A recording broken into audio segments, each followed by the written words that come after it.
बेळगाव मध्यवर्ती शहर आणि तालुका महाराष्ट्र एकीकरण समितीतर्फे बेळगावसह सीमा भागातील समस्त मराठी भाषिकांच्या वतीने 1986च्या कन्नड सक्ती आंदोलनातील हुतात्म्यांना अभिवादन करण्याचा कार्यक्रम आज शनिवारी 1 जून रोजी हुतात्मा स्मारक हिंडलगा येथे भावपूर्ण वातावरणात गांभीर्याने पार पडला।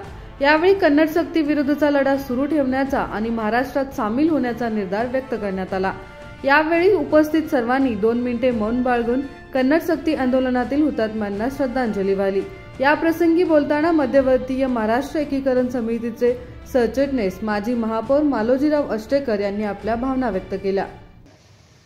मराठी भाषेचा इथल्या मराठी माणसाच्या अन्यायावर एखादा माणूस जरी महाराष्ट्रातला कुठला नेता या संबंध लढ्यामध्ये बोललेला नाही आहे, हे आमचं दुर्दैव आहे आणि म्हणून त्यांना जाण करून देणं हे अत्यंत आवश्यक आहे। आणि यासाठी आपण या ठिकाणी या हुतात्म्यांना श्रद्धांजली वाहण्यासाठी जमलेलो आहोत। तर आपण एक गोष्ट लक्षात घेऊया की आपल्यामधली एकी अभेद्य ठेवून येत्या काही नजीकच्या काळामध्ये आपण कितीही म्हटलं तरी या राज्यकर्त्यांना आपल्या पक्षाशिवाय कोण मोठा नाही आहे हे आपण लक्षात ठेवलं पाहिजे।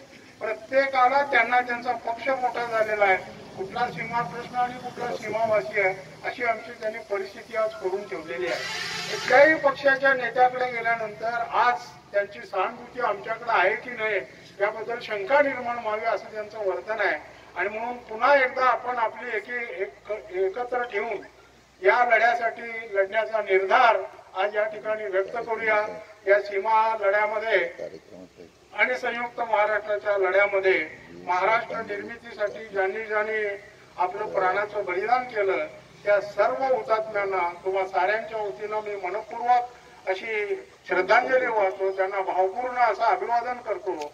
आणि आपण सगळ्यांनी शपथ घेऊया की या पुढच्या काळामध्ये आपली एकजूट एकत्र राहून हा सीमा प्रश्न सुटेपर्यंत या मराठी भाषिकावरील अन्याय दूर होईपर्यंत आपण एक दिलानं आणि नेटानं लढण्याची शपथ या ठिकाणी घेऊन आज या ठिकाणाहून जाऊया एवढीच मी आपल्याला विनंती करतो। पुन्हा एकदा हुतात्म्यांना श्रद्धांजली वाहून मी माझे 4 शब्द संपवतो।